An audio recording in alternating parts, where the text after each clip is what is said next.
Evening, everyone. Thank you for tuning in to our panel discussion on disability in third level sport. We have a fantastic group of panelists here that I'm very excited to introduce you to. But first, on behalf of NUIG staff and students, particularly NUIG Sport and Cotas na Maclean Oigalov, this NUIG Students' Union, a massive thank you to Her Sport in supporting this event, and a huge thank you to all our panelists for getting involved in such an important discussion. Introducing you to our panelists. First up, we have Katie O'Brien, a para rower with her heart set on the Paris Paralympic Games. Katie represents Ireland in the PR2 W1X category in rowing. She won the bronze medal at the 2019 World Rowing Championships in Linz, is a Galway girl and a UCD veterinary graduate. Next up, we have Greta Streamkita, a Team Ireland Paralympic athlete with a visual impairment who competes in the 1500 metre events. Greta has represented Ireland on the international stage multiple times, taking home bronze at the 2016 European Championships in Italy, representing Ireland at the 2016 Paralympic Games in Rio, and taking home the gold at the European Championships in Berlin. Greta was originally born in Lithuania and moved to Ireland in 2010. Greta is also a DCU International Relations and Business Management graduate. Beside Greta, we have Wayne O'Callaghan. Wayne is an Irish Special Olympics athlete with Asperger's syndrome, which is a type of autism, and he specialises in soccer and floorball. Wayne represented and captained the Irish soccer team at the 2014 European Special Olympic Games in Antwerp, Belgium, where Wayne and his team also brought home the gold. Wayne has coached over 150 athletes on the Special Olympics Workout Wednesdays via Zoom and is a qualified personal trainer. Wayne is also a current student at Cork College of Commerce.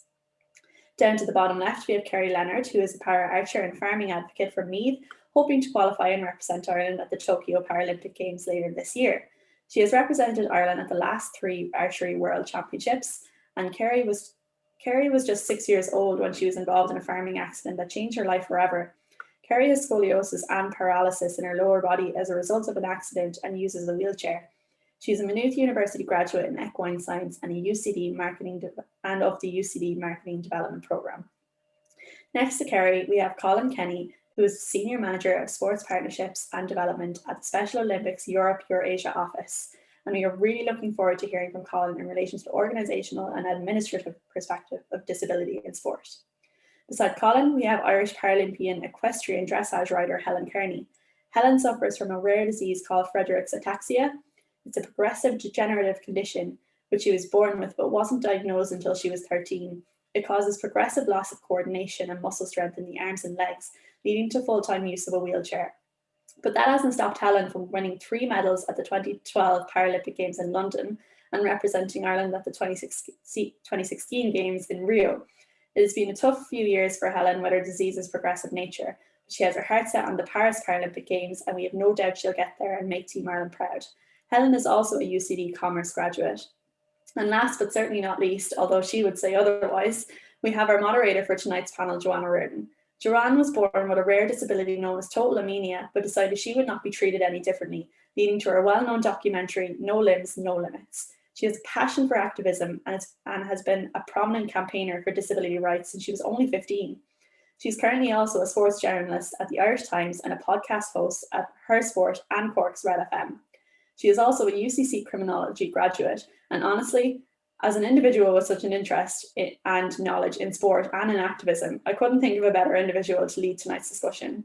So it's my pleasure to hand you over to Joanne and our fantastic panelists. First of all, great experience to be here with so many stellar athletes, so many people involved in sport from across the board, both from an administrator point of view and an athletic point of view. So yeah, delighted to be here with NUIG. So I suppose the first question that we wanted to start off with, and Katie, I'm going to start with you because you're first on my screen, is what exactly does sport mean to you? Sport for me it has two pretty big benefits. One is obviously the health side of it. You know, like I love being active, and for me, like, you know, it's a massive part of my life and always has been. It actually started out as horse riding, which is Helen's area of expertise now. Much more basic than what Helen is doing though. And then kind of grew from there as I got older. I tried my hand at a few different sports. And the second thing that sport does for me is it kind of just gives me this sense of belonging. And I'd say everybody here in this chat actually has experienced it as well. But my very first competition that was actually just for para sports and not just somebody with a disability trying their best at an able-bodied sport. and arriving and actually being on an even playing field and not being at any disadvantage and actually being able to be one of the best at it is amazing, and it's such a cool feeling. So for me, that's another major aspect of what sport gives me and adds to my life. It really like makes me feel, you know, confident and comfortable and like happy in myself and feel like I can go on and do really well and be at an even playing field. Yeah, no, I think like identity and a sense of belonging is like two like main core like parts of what it is to like be a person like in the world, like, you know, like a sense of belonging to a group of people who like relate to you and are striving for the same goal, and then, you know, people that you can hang out with and socialize, you know. Absolutely, yeah, massively huge. Yeah. Kerry, if I could just go to you, I suppose, for a second as well. You're obviously an archer, you know, different sport again. You know, identity is something that you're probably familiar with. You've represented Ireland at loads of world championships and kind of different things. Like, what for you does sport mean, and like, does it give you that same identity that it gives Katie? Yeah, a very similar, echo a lot of what Katie's saying there. For me, with my sport, it's a little bit different. So actually, from a broader perspective, it is a great leveler because of the sport that I'm in, and because I'm so uniquely placed as the only para archer in Ireland. It means I have nobody to compete against on when I show to a competition. So I have to compete against everybody else, and I'm punching not above my weight, I'm punching to the weight of everybody else, and can top the tables when it comes to shooting against people here in Ireland, because the nature of the sport is the only thing that you're using is a bow. So it's very, it's a great leveler from that perspective. From a para perspective, and going to represent my country at World Championships and at European Championships, what it actually does is broadens my horizons a lot. So my background is farming. That's the consequence of why I'm a para archer, is from farming, and I'm still based on a farm. Grew up on a farm, so you don't see anybody from morning till night in general. And then ask me if I saw anybody with a disability in my entire life before I started competing. The answer would be no. So actually going and being able to represent my country at a para sport broadened my horizons, introduced me to lots of different people, and made me a lot more understanding of other people's conditions. And really, it was just an enjoyable thing for me to do, and a community that I could settle into.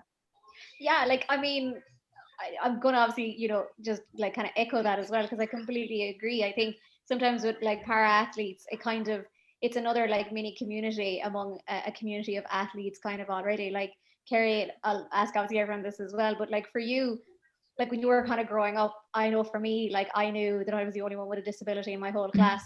And like you, I had to play with the rest of them, even though I knew I couldn't kick a ball like them, but I still gave it a good go as well. Obviously, you living in a farm and, you know, isolation, rural Ireland, different things like that. Like for you, was it an experience when you went to these worlds and you could see, oh my God, there's this person from like Russia or someone from Team GB or like America, like all these things?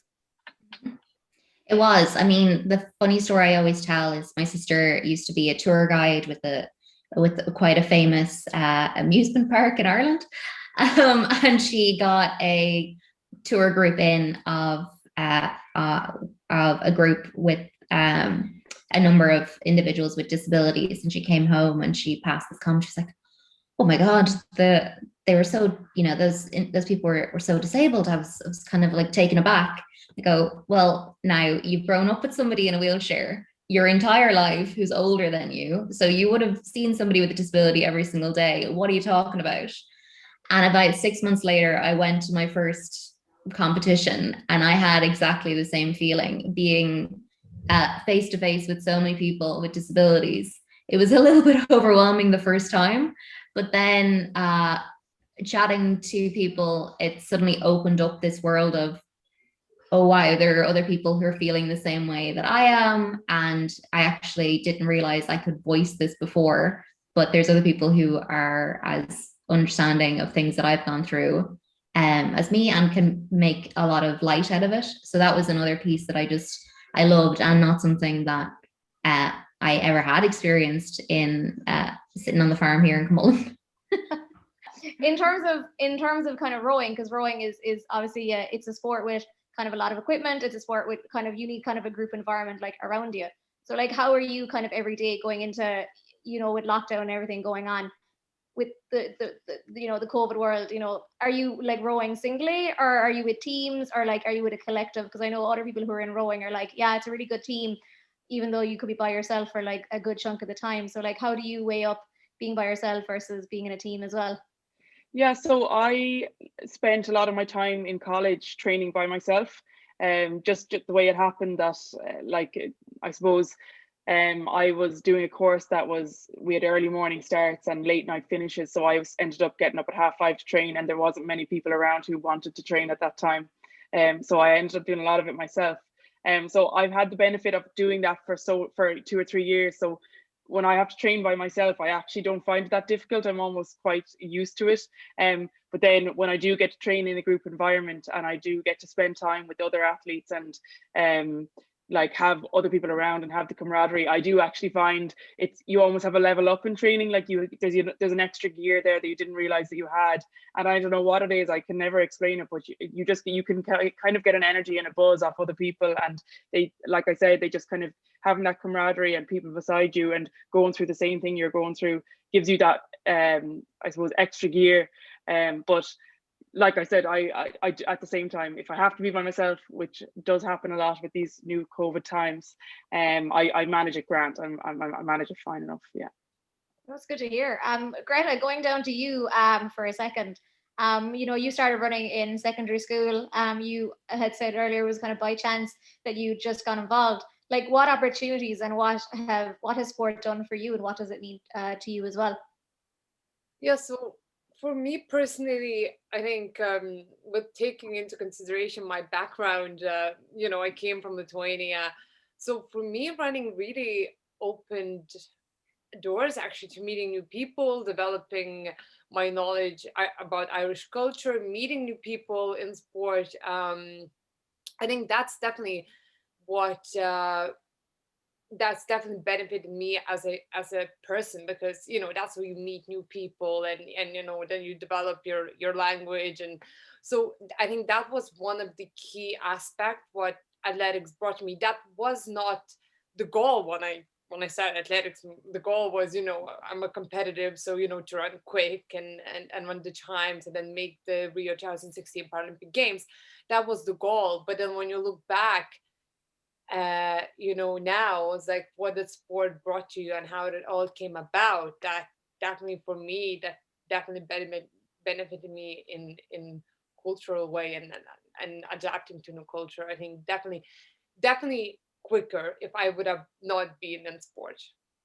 And can I ask as well, like when you were in secondary school, like who were you like running against? Like, were you running against people who could, who weren't, blind, or were you like running with, like, did you find like a group, I suppose, for you to keep challenging yourself from a para point of view?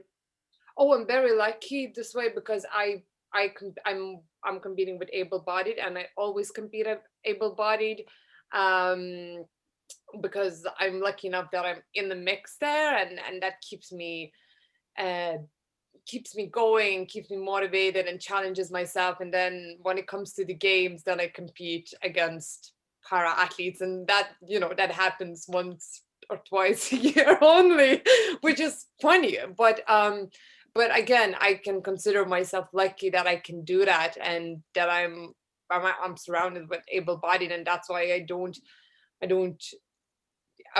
even think about it too much, and I have a bit of both worlds, I could say.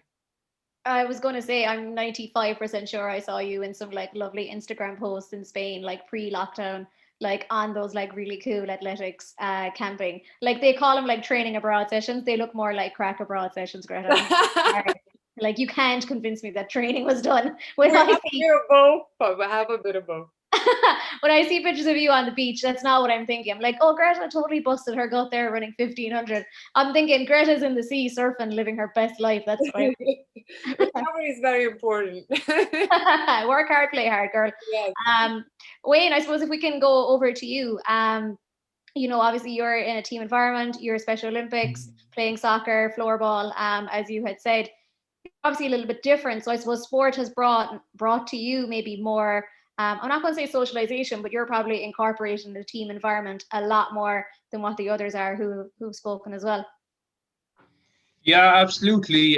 So I suppose, with the team sports, I suppose it helps you to kind of, connect more with people. I suppose you'll have like a lot more people, coaches and like players like yourself. So I suppose that team cohesion really kind of, comes in there as well. That team environment, that team bonding, you win or lose as part of a team. Just that competition as well.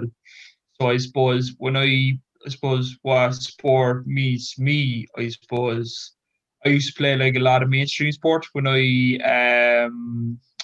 before I joined Special Olympics. So I started soccer and GA mainstream at maybe 6 years of age. And I continued that up to when I was 15, started Special Olympics at 15.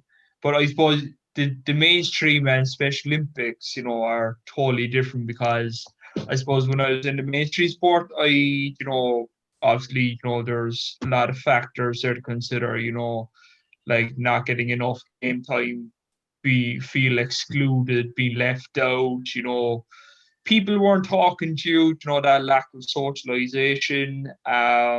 But then when I joined Special Olympics and when I connected people that were like myself, I felt connected. I felt like this is the right fit. I feel like I increased my confidence, my socialization, made new friends, build better relationships. I suppose then as well connect with Special Olympics world in general.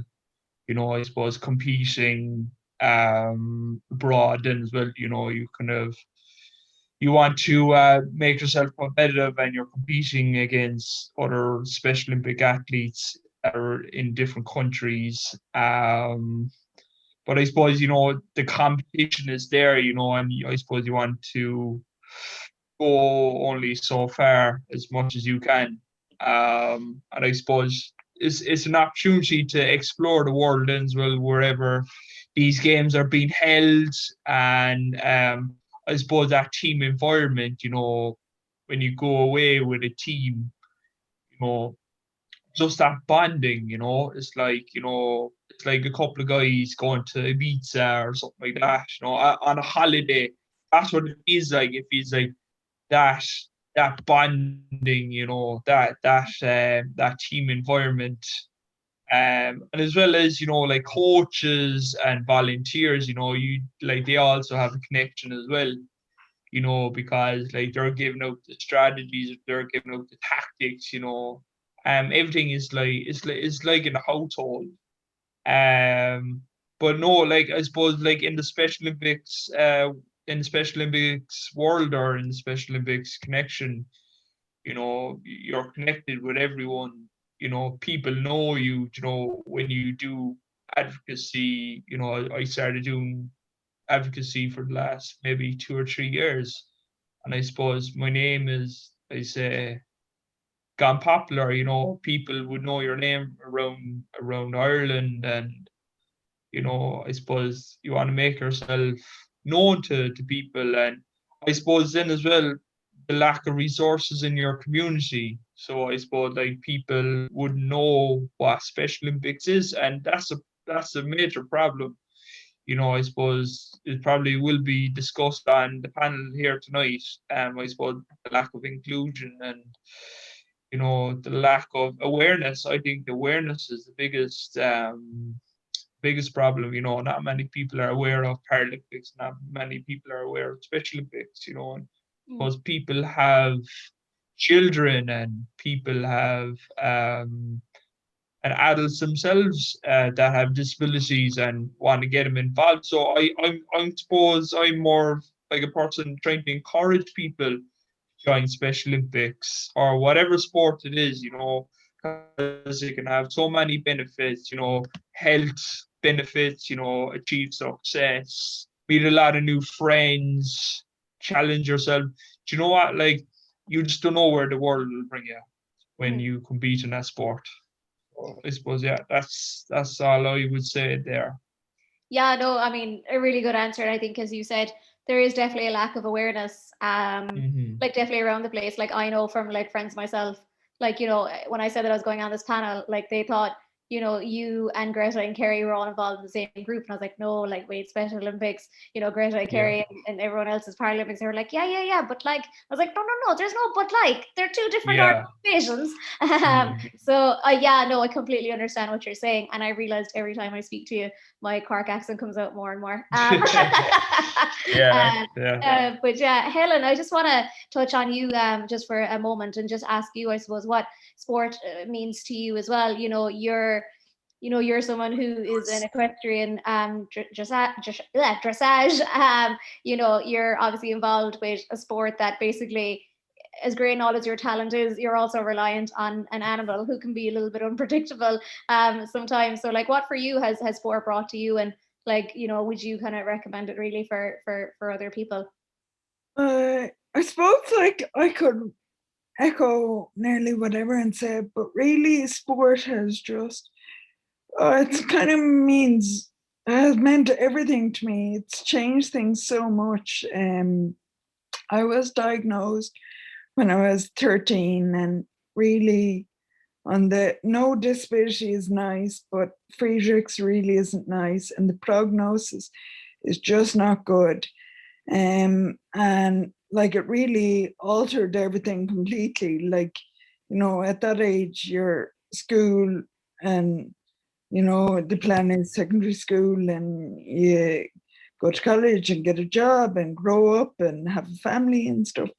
And next thing, everything was kind of taken away from me, and my whole life changed overnight, like, and plans totally changed. But sport has just meant everything. It kind of has given me life. It's given me something to be good at. It really helped me come to better terms with my disability, to be able to talk about it. It was just incredible when you go international and you see every manner of disability. And you see what people can do with disabilities. Like, it gives you loads of ideas, and it gives you so much inspiration as well. And one thing I even noticed was when it came to the Paralympics in 2012, it was obviously amazing for me, an amazing experience, but I luckily had family and friends come over. And when I'd go and meet them after the events, oh my God, the crack they had, like, and they'd be talking and laughing about it. And I kind of realized it's even done so much for my family, like for my parents, even the wider family. When we were diagnosed, like, it was really upsetting and kind of what's going to happen. And suddenly this cool thing has come from something that could be really bad, if you know what I mean. Yeah, like, and I mean, in essence or in theory, I think you've, not to be patronizing, because I hate when people do it to me, but like the achievements you've done in your life have been, I mean, they're much better than what I've done, not gonna lie. But yeah, no, like everything you've done is absolutely incredible. Colin, I kind of want to bring you in here as well, because I suppose you're someone who's involved in, an administration kind of point of view. You're like me, you don't really well, you're not an athlete now. Like, what for you, like, do you think sport means, to people across Special Olympics, and what opportunities has it brought you that you probably didn't know were they possible for you, a couple of years ago? Yeah, look, it's been brilliant to listen to everybody there, their experiences, and I mean, like many people, I played a lot of sport when I was younger, and I was fortunate to play, a lot of different sports through school and clubs and everything, and and not having a disability, it was easy for me. The opportunities were there, but as I've got older, especially in my job now at Special Olympics, you realize that obviously isn't the case. That it's a very different landscape out there if you've got a disability. And I suppose for me, personally, I think it's all those things about, you know, being with your peers, community, you know, giving you the opportunity, you know, to break down barriers, what people perceive of you. I think that's the biggest thing I've learned from Special Olympics. And, you know, just to give an anecdote, I'll never forget this, about how you can underestimate people with disabilities in sport, you know, and kind of how there is sometimes, you know, not only lack of recognition, but can be an air of tokenism about it sometimes as well. I'll never forget, Padraig Harrington is a global ambassador for Special Olympics, and he was doing a shoot for us a few years ago, and we had some Special Olympics athletes there as well, and they're doing some practice on the putting green, and so Padraig was there working with giving some tips and all that kind of stuff, and it was going really well. So what happened then was, you know, it was about 20 feet away from the hole. One of the athletes had a go, popped it in straight away first time, you know, absolutely delighted with himself, fist pumps and everything. Then Padraig had a go, 3 or 4 goes, didn't get it. And you could see he was kind of ripping a little bit that he hadn't got it, you know. So it was kind of interesting seeing, you know, the ability of the athlete, first of all. And I think Padraig was surprised, you know, he had never, you know, that he wasn't able to do something that, you know, a Special Olympics athlete could do. So, you know, and look, Padraig was great about it. I mean, there was no issue there. He's a brilliant ambassador for us. But it was kind of just a surprise in his face, and I think that's brilliant when you see that, when expectations get turned on their head, and people go, oh wow, that's somebody who has a disability. I think that's a fantastic thing to see. Yeah, Colin, like I have siblings and I think they know exactly what it's like to be in Padraig's shoes. Whenever they ask me to come out and kick around with them, and then I do something and they're like, oh my God, we should not have invited Joanna because she just made a fool of us all. So yeah, they completely understand where you're coming from. I just want to stick with you, Colin, for a second, because you're obviously involved in, you know, the other side of sport. You know, I suppose I'm not saying you're personally the one who goes out to get funding, but you've seen it yourself firsthand, like how important it is for Special Olympics Ireland, like to have the funding, and I suppose the challenges it brings when you can't necessarily access the financial stuff. So in terms of, you know, specialist equipment, in terms of setting up clubs for Special Olympics Ireland, you know, getting coaches in, like all that kind of stuff, how hard is it, like pre-COVID? And I suppose what has the impact of COVID had on you as an organization in Europe and Eurasia? I think, yeah, I mean, I think pre-COVID, you know, I'd say pre-COVID, the landscape was probably okay. I think things have changed. I mean, I've been in my job now for 11 years, and I have noticed a shift. I think that definitely from a national level and international level, governing bodies are more interested in disability. 2012 Paralympics, I think, particularly changed that, I think. So I think things were improving, but I think COVID has completely pushed us back potentially, you know, particularly with Special Olympics anyway, because we're not, you know, people with disabilities have not been seen as a priority, you know, in education, in sports, in so many walks of life.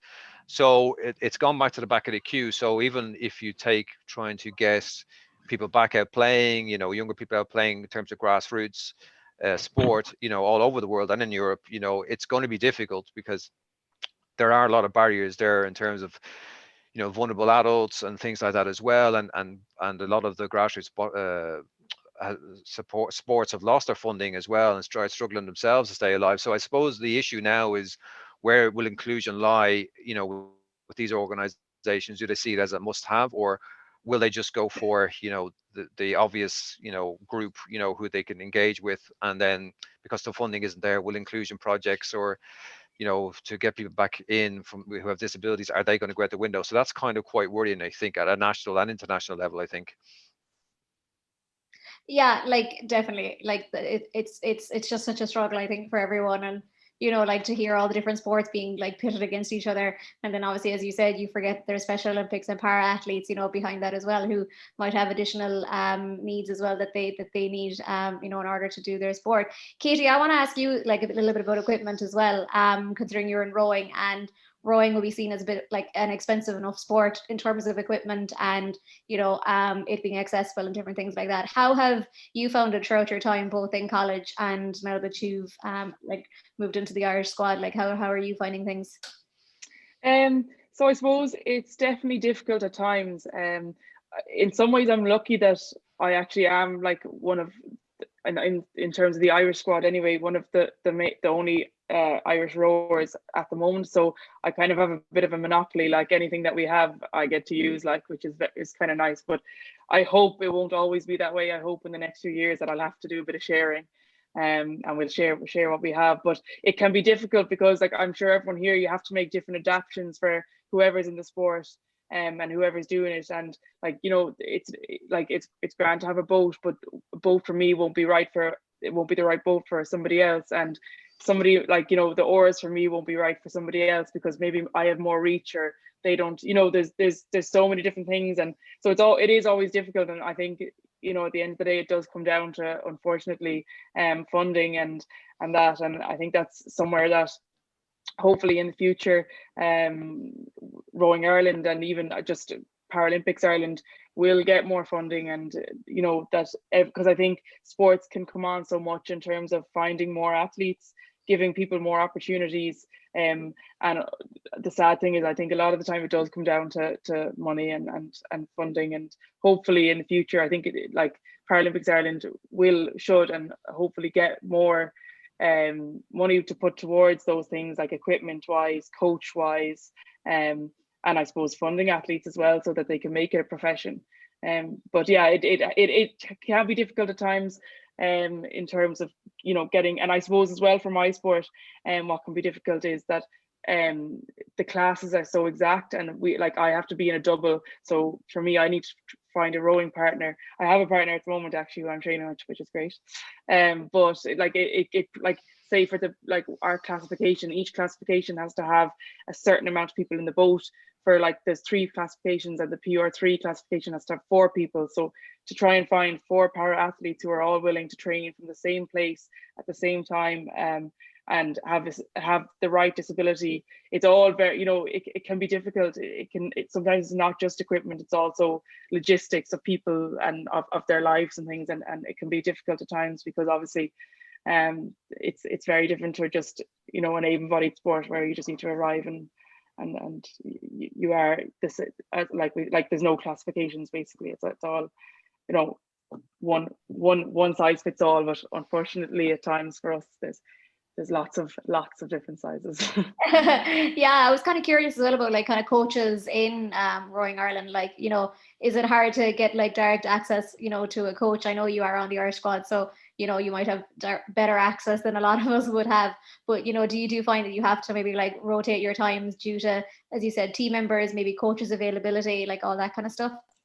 I have to say, like, all of the coaches in Rowing Ireland give me as much time as I ask for and as they can, and like they are so helpful. And I have through the years had so many different people help me out and give me their own time out of the goodness of their hearts. And like I have to say, that's one area that I've never struggled in. I've always had so many people helping me as much as they can and give me as much time as they can. So I have to say that area has never been an issue. I've coach wise, like I'd only love for them to be getting paid for what they have been doing, but they've been doing it anyway. So it's been fine. Yeah.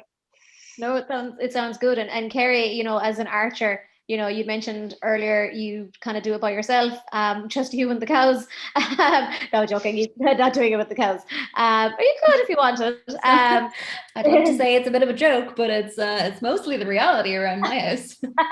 You know, like, you know, Katie was kind of saying about, you know, finding teammates who all maybe would have the same disability, maybe same classification, like all that kind of stuff, and equipment as well. Like, I mean, you can't exactly walk into Lifestyle Sports and be like, I want archery equipment. They'd be like, oh right, you might have to go to, you know, the camping shop there for that in Killarney. You know, that's like what I would think anyways, they say to me. So how have you found it for the majority of your time, both in college and in your career post college? So sourcing equipment is quite easy actually from an archer's perspective. There's several shops around the country, so it's easy if you want to get involved to get involved. From a college perspective, if someone wants to get involved in archery, nearly every single college in the country has equipment of their own. Mm-hmm. The issue I find is that the equipment is standard across the board. I had to train on it until I got up to a certain standard, and then had to go and invest my energy and money into buying something that was more suitable to me. But that is indiscriminate for everybody that does archery. So what I find is the biggest barrier to getting people into the sport, because believe me, for the Rio cycle, I was trying to get every single person I could to start the sport, to have them set up for Tokyo and beyond. And the issue I find is that actually, when you have a disability, you have to be a little bit self-effacing and accept that it's not going to be right the first time. Like if you use equipment, it's not going to be right the first time, because you have to make certain adaptations, or you have to think a little bit differently about how you're going to use it.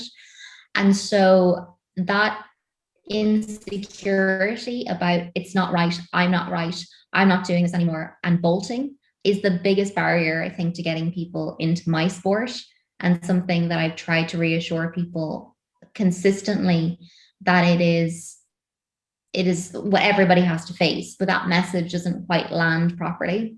Yeah. So that's my problem with getting people into the sport. In terms of team members, it's the first problem. If I could get them into the sport, it would be fine. There's 2 classifications in the sport, to get it a little bit, just to bring it down to basics. There's 2 different bows. A recurve bow, which you'll see in the Olympics, and then a compound bow, which I shoot. So then out of those 2 bows, in total, there's 4 classifications. So you're either in or you're out. It's not as granular as it is for a lot of other sports. And then if you have a visual impairment, you can compete up to world championship level. There's no classification for Paralympics with visual impairment. So for me, the biggest hindrance to me growing the team is getting people into the sport. And the biggest hindrance to that is people with disabilities, other people with disabilities, not understanding that they need to just take a leap of faith. Yeah, like I was at a conference like a few weeks ago. It was actually a business, like not sports related conference, and they were talking about failure. And I was like, by far, like the only sport that ever welcomes failure is skateboarding, because it's the only sport that you see people fall off, they have a good laugh, they hop back up on skateboard, and they're motoring again. Like even from like the dummy in the corner who can't skateboard all the way up to like Tony Hawk, he's falling around and he's making a fool of himself, and they're the only ones who embrace, like as you said, getting up and kind of like trying again. Like what would be your advice for someone who's going into archery, and as you said, they know already, oh crap, this bow isn't going to work for me? Like how would you recommend kind of going around it and maybe getting that confidence to have a second or a third or even a fourth goal?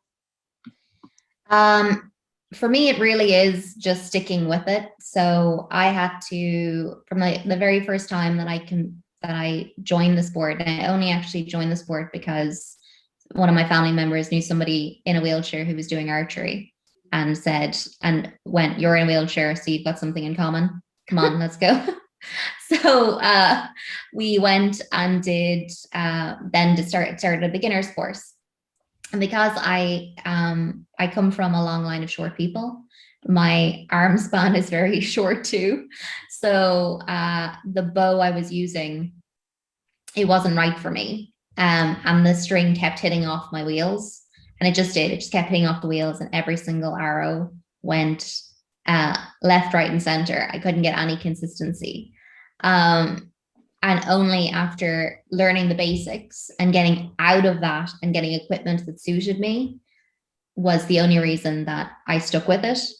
But trying to tell somebody that they need to get over themselves, it is within you. So you need to actually, if you want to do a sport, you want to get good at it, you're going to have to do the 1,000-hour rule and just stick with it. And luckily, if you go through the college route or any route actually in archery, beginner course wise, all of the equipment is provided for you. And if at the end of a 6-week or an 8-week period, you don't enjoy it, hand it back. The only thing you've paid for is the course. You haven't paid for any equipment whatsoever.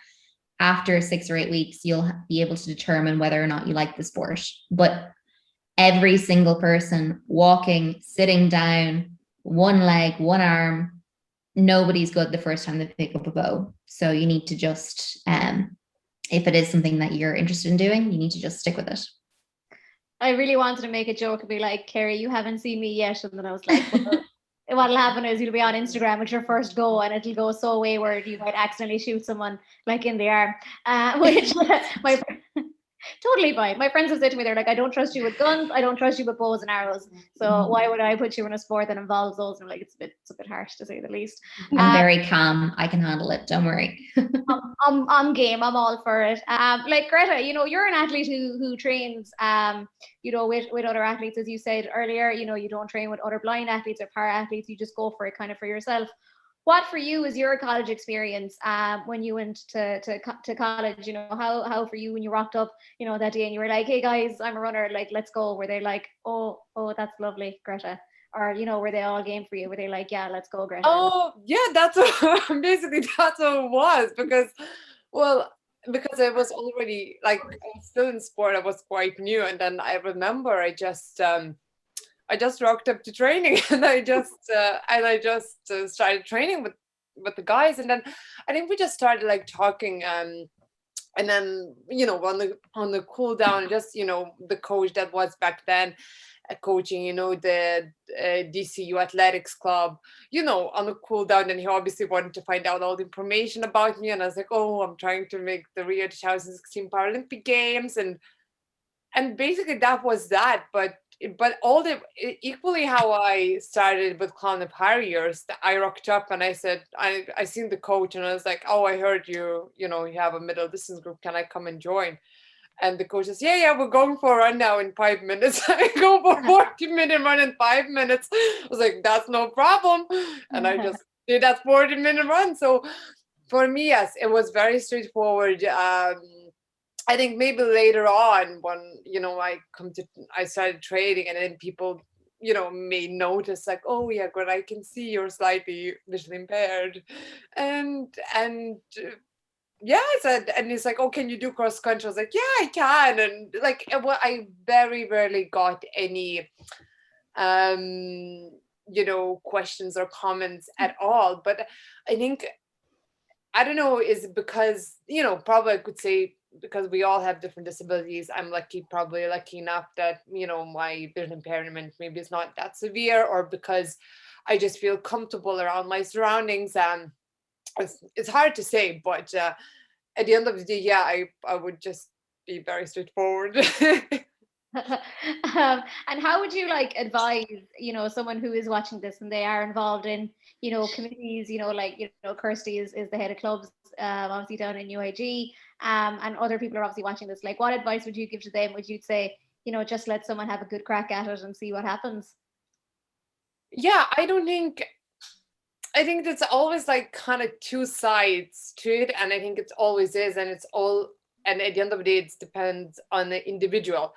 First, I really think that sometimes we overthink things, but again, it depends how much help the person needs. But yes, I think, like, let's say if you're visually impaired and if you feel like you're comfortable with your surroundings, you just go in and join the club and try run. And if you really feel that, you know, after the training session you're going to need extra help, or the coaches will notice that, I do believe that will be addressed and you can talk about it. But then from a different perspective, if you do feel less comfortable to do that, at the end of the day, that it shouldn't stop you for trying. So then you go in and say, well, you know, I'm visually impaired or whatever, and can we work this out?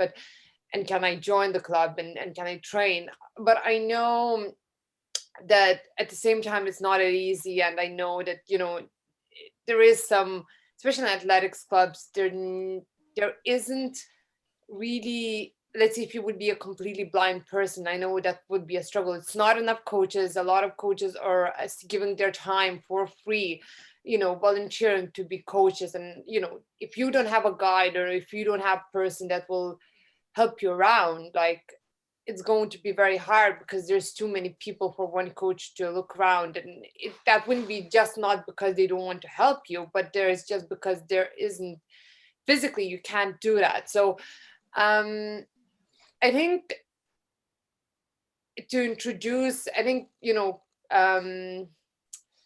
talking to clubs about it, maybe giving presentation, maybe teaching coaches, okay, the person with vision impairment or disability will come. Probably, like, if you want to be a runner, you're probably going to be a visual impairment, the most common disability, that they would know how to act in that situation, and that, maybe in that way, okay, there's a visually impaired person there, maybe we need to try and find somebody who would be able to kind of help out, and at the training sessions. But it is complicated. There's a lot of logistics when I'm talking about it, and if somebody would ask you, okay, Greta, how will we change it, there's a lot of logistics that's come to that. There obviously is certain funding that would need to be done, to get an involved athletes, and to help them at training sessions. But I think we can, like, if we think about it a bit more, and if we put some thought into it, it could be done. Wayne, as an example, I know you're a qualified PT. You coach over 150 athletes on the Special Olympics Munster workout Wednesdays on Zoom. Like, you're obviously someone who's in both sides of the spectrum, from not only playing but also being active in coaching. Like, how important is it, I suppose, that coaches understand and I suppose are aware of the challenges that people face coming into Special Olympics Ireland? I think when you're involved in coaching, I think you want to make people understand, who you are, what disability you have. These can be the challenges. So if you're talking about, Asperger's, I have a diagnosis of Asperger's syndrome, which is a form of autism. So I suppose autism is very common in Ireland, and not many people are aware. Well, people know they might know autism, but they might not understand what it is. You might, I suppose, looking at it from a coach's perspective, you want to introduce the class, but then you'll have participants who are maybe all mainstream, and then there might be a few people, that have a disability, and I suppose, how can you make the session, adaptable for them? So I suppose trying to find venues that are accessible. I suppose the biggest challenge with what I see in Special Olympics Ireland is, I suppose, depending what sport it is. So I suppose, like, for football, I suppose the problem is, there mightn't be any venues available, for that session. I suppose the equipment that you probably need for football is, the basic bibs, cones, footballs, and I suppose, is the coach then as well available? So I suppose commitment is another big factor as well. I suppose you want to have trained coaches, and you need to have commitment from the coach to deliver to the session. I suppose Special Olympics now it's different. I suppose teams are mixed. It's not like in Paralympics where you're just competing in the same category. Special Olympics is an intellectual disability sport. Disability organization. It's an intellectual disability. So you could have, someone with Down syndrome, playing with someone on the same team as autism. It's literally categorized on ability. You could have, whether if they're high ability athletes, severe ability athletes, you kind of put them all into the same, try match them up with the same category. Play all the high ability players together, moderate, severe athletes together. So I suppose then as well, you need to have a look at a group of players. What their ability is like. Can they do the drills? Is the equipment accessible? Do the club, obviously funding. Goes for the for the venue, obviously outdoor, you need a field and goalposts, and you need all equipment. But with the right time, and obviously weather as well is a big factor as well, because obviously in Ireland, the weather is a bit changeable. It rains 1 minute and then the sun shines. So I suppose weather can be another big factor as well. But no, I suppose it's vitally important, for coaches to be well aware. I suppose the word I'm going to say is awareness. Awareness Yeah. all the time. That people are aware of, people's ability. They need to know. They need to go and do training courses. Like safeguarding and like Kickstart 1, Kickstart 2, like for football qualification, if it's athletics, all the qualifications in that sport. Yeah. And make sure that they're, Garda vetted, and, all these courses that they're well trained up, and I suppose they need to learn about the disability as well. I suppose the factors, I suppose, is not enough awareness out there about Special Olympics.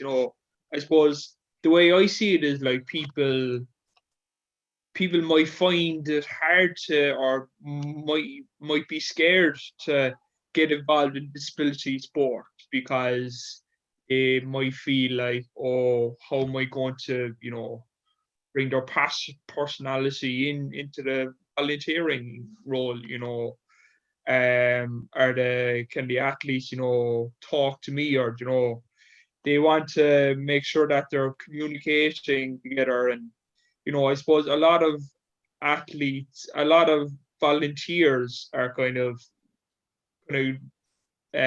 are based through athletes' connections, so it could be down to relatives, neighbors, community side of it, not much awareness. It can be done a bit more. I suppose if the community is well aware of this Special Olympic club going on in the community, you could have people in the community that might want to get involved. It's a great opportunity, experience, I suppose, as well, for their college degree, or I suppose something to put on the CV. But I suppose the awareness needs to get out there, by doing these talks and doing these promotions, and through social media, all these platforms in which you need to create awareness. Yeah. And I suppose is the funding that needs to be done. Yeah. That needs to be made available. Yeah, no, definitely. Like, I think everyone can echo as well that sentiment as well. Helen, I'm kind of curious. You had mentioned earlier when you were saying when you got first diagnosed, your family were a bit like, oh no, like what can, like the worst possible scenario, you'd kind of mentioned. And then I suppose people would say your family just put you on a horse, which for a lot of people would be the least safe place like on the planet. But for you, like overall, how important do you think is it for, we've heard like everyone so far talking about like you have to take a risk as an athlete with a disability, you have to kind of put yourself out there, be afraid, or don't be afraid to fail, all that kind of stuff. How, I suppose, what advice would you give to anyone who's watching this with a disability? They're in college, they want to, say go up to Kirsty and be like, Kirsty, I want to get on a horse. Kirsty's like, Jesus Christ, I don't know if that's possible. Like, what advice would you give to them and Kirsty as well? I'm picking on Kirsty because she's the head of clubs. Like, other than that, I wouldn't pick on her. You're dead right. My parents were they were pretty brave. The diagnosis I got to then go, we'll let her get up on a horse, because most parents would go, oh no. But I was diagnosed at 13, but I started doing a little with the horse about 10. And when I was diagnosed, and because the prognosis was so bad, my mum thought, we'll just let her do it now. She'll only have a few years and she'll grow out of it. It'll be grand, we'll be done with it then, that'll be fine. And it kind of grew from there. And listening to Kerry speak and just talking about how people need to do the archery for a few weeks, and then if they're interested, keep going. I think that's how I got involved, and that's something that's massive. People need to just have a go, try things, and whatever they're into, then they can go for it.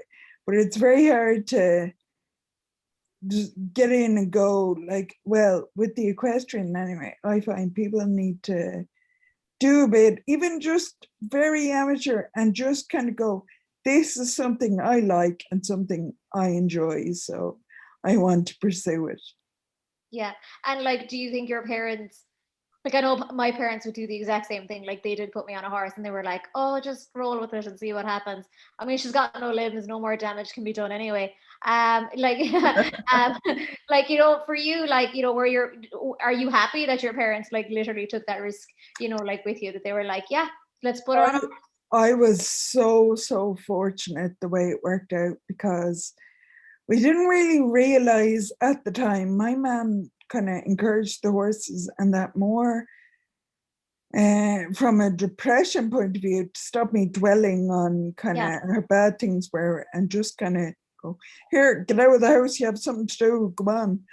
But actually it turned out to be brilliant every way, because physically, I know being on a horse doesn't seem like that much, but it works your whole body a little bit, and it kind of kept me going so much. And then just the being outside and being in the yard, and the work that you would do, all the physical stuff made such a difference to me. And it was like emotionally, the horses are what kept me going, but also physically, they really kept me going. They're kind of what helped me kind of fight symptoms and not let things get too bad, because it's very much a use it or lose it disability I have. So if you don't keep using what you have, that's it. It'll be gone, and it won't be coming back in a hurry. But yeah, I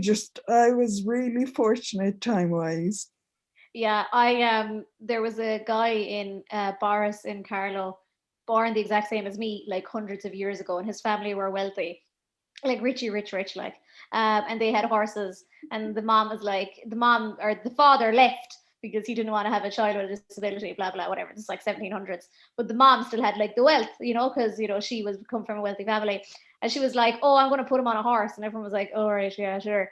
And they basically made like a saddle that was like a bucket seat so that he could sit into, and they trained the horse to like know whenever he'd like pull a certain way, like that's go, stop, you know, like all that kind of stuff. But I remember I was like, I could totally do horse riding. This is me thinking I'm great again.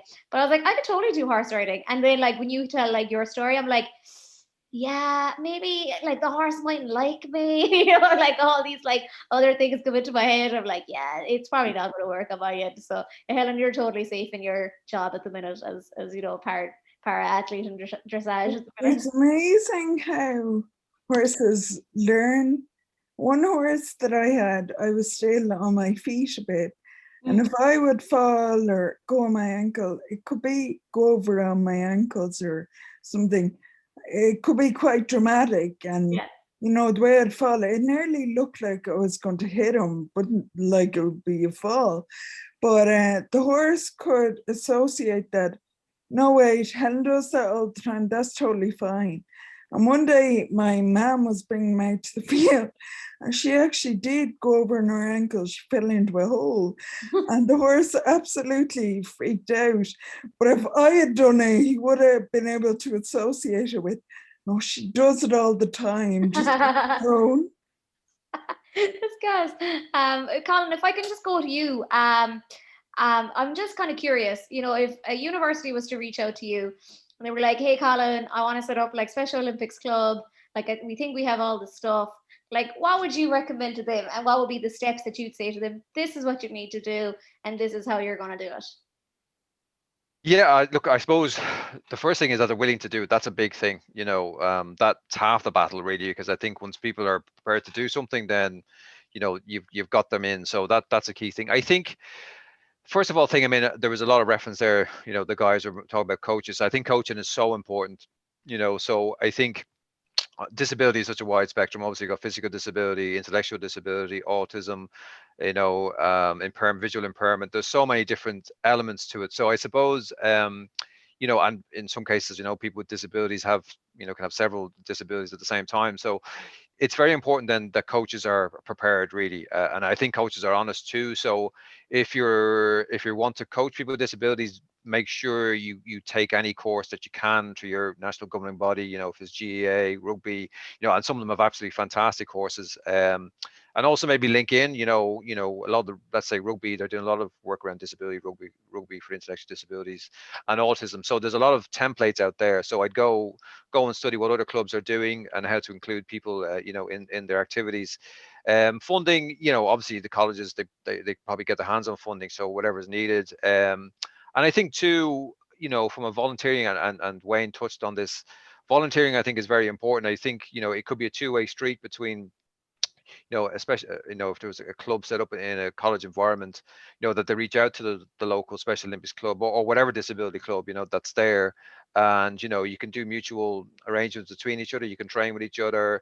And I think, from my perspective, Special Olympics inclusion is the key part of things. The sport is great. It's a byproduct to some degree, but the inclusion element of feeling part of the community, that people are not training separately from each other, and we're all in this together as well. I think getting all those barriers down, disability, it shouldn't be seen as a barrier. So I think the clubs, once they have the will to do things, I think go out and make it as inclusive as possible. If you don't know something, go and find the answer to it. Don't think that you know the answers. Don't try and wing it, or say you're inclusive when you're not really inclusive, and don't be token about it. I think that's probably the key thing. If you're going to do it right. Get structures in place, get charters, get guidelines, all that kind of stuff, the things that Wayne were talking about, because then you have a genuine chance of actually making it into a really inclusive environment. It's important as well to highlight, like, you don't necessarily have to be an athlete, like Wayne coaches, like you're obviously involved in administration, like it is important to tell these universities and tell these clubs, you don't have to make an athlete. Like, you can also make, a volunteer, a coach, a water girl, a water boy, whatever it may be on the sideline. With volunteering, it tends to be the older cohorts are trying to get involved in volunteering as well. As Wayne said, it can be family members, for Special Olympics, that's their experience, it's family members. And then people who've got time on their hands as they get older, that they may be able to give to volunteering. But I think getting people in at a younger age, school age, college age, is crucial, because that's when people, I suppose, learn about the world and figure things out, and becomes part of what they do and ingrained into them. And, that's something they can carry on through their life, and if I would encourage that really as much as possible. It doesn't matter, it could be Special Olympics, whatever it is, if particularly if you're interested in coaching, to look at the disability side of things, be it physical, intellectual, autism, to see what they can learn. And I think, my job is to try and encourage governing bodies, international governing bodies, to have that in their coaching curriculums, disability, firmly in there, that's something that can be done. And that doesn't take a huge amount of resources, funding. If it's ingrained in coaching courses and guidelines, well then, it's there already. It's a resource that people can just look up online. They can go to seminars, webinars, or whatever. So yeah, I think there's a lot that colleges can offer in this space, definitely. Okay, Helen, I just want to, I'm going to wrap it up now, but I just want to wrap it up on advice you would give to a younger Helen who's going through college, and she wants to participate in sport. So what would you tell younger Helen? She's back in college and she wants to get back on a horse. What's your advice? I think it's really pursue something you enjoy, and then you have to look around and look around and look around. Particularly where horses are concerned, you have to protect yourself a little bit, that you don't want to end up being put up on a horse that isn't suitable and getting bad fall. That's not something you can afford. But if you look around and keep trying to work with different people, you'll find the right fit. And if you find someone that can help, or can help provide you with a horse, and it's something you enjoy, you'll keep going back to it. And for me, I'm really competitive, and I hate people that say to me, "Oh, it's all about the taking part." I don't believe that, but I do really believe in you got to enjoy what you do. Like for me, day to day, just working with the horses, if I teach them something new, I get a massive kick out of that. Never mind it beating someone, no one sees it, it's just me up there by myself. But you have to do something that you get a kick out of, that you kind of think, oh, I'm great. Yeah, no, sounds good. Katie, I'm going to ask you next. What advice would you give to younger Katie who's just starting college and she wants to get involved in rowing? So what would you say to her? Yeah, it's actually funny you asked me that, because I went up to a talent search day in 2013 after the 2012 Olympics, and I actually met Helen there, Oh, and she had her medal around her neck, and I went up because I wanted to try horse riding. So obviously I had watched Helen get her medal and all of that, so it was an amazing experience for me, and I it was my first time seeing a medal in real life, and I got very starstruck. So it was really cool. So that for me, like seeing Helen get a medal and be successful and do so well in her sport, that was like, okay, I'm doing this. I was like, I'm gonna do this. And I came away from that like feeling really inspired and really just like buzzing to go and succeed for myself. So I think my advice would be for people who like want to do sport and are in college would be to like, you know, like aim high, decide, like Helen said, find something you enjoy doing, find your sport, aim high and just go for it and put the work in and, you know, knuckle down. Like I even took 2 years away from the sport, but I found myself, I came back to it, and I'm working so much harder now than I ever did. And I think just like my advice would probably be, if you're in college and you're like humming and hawing whether you'll get involved or not, I just say just go and do it, take the chance, put the work in, and you'll reap the rewards, as hopefully I will do the same as Helen did. yeah, I mean, fingers crossed for the both of you that we see in Paris. I'm literally like small aspirations in comparison. I'm hoping to go there myself, like stand on the sideline, shove a microphone in your face after you win. So like no pressure whatsoever. Wayne, I suppose if I could ask you next about advice that you'd give to a younger Wayne for getting involved in Special Olympics Ireland, what advice would you tell young Wayne? My advice, I'd say just go for it. I suppose if you were involved in mainstream sport and you're frustrated, that you come home after mainstream training, that you're tired and that you haven't talked to anyone, join Special Olympics, because as what I would say, it changes your life. You just never know what journey you go down on. Like when I was 15, like I didn't even know, these trips would come down the line. You just don't know what type of a career you would have. Like I'm 27 now, going on 28. And I suppose over 10 years of Special Olympics, I've achieved so much, and I want to achieve more and try and go on these trips. And I suppose the main thing is meeting new people all the time. You're meeting new coaches, you're meeting new players. You want new faces to come in, because I think with Special Olympics, you always want new young blood. You'll always see the same faces for the good number of years, and you just want new people in, young talent. And I suppose you want to be a role model, and I suppose the more you grow, the more experience you get. But like I suppose when we all first started, we always started at like the beginner, and then we rise as we get older. The more experience you get. So I suppose going back to the question, just go for it. Tell people about what you do, and try and inspire people as well. You want to try and get recruitment. You want to get more people into the sport. Coming from a mainstream background into a Special Olympics environment, it could really change your life. Mm. And I suppose then as well, you need to be thankful for people, that kind of, told you what Special Olympics is all about.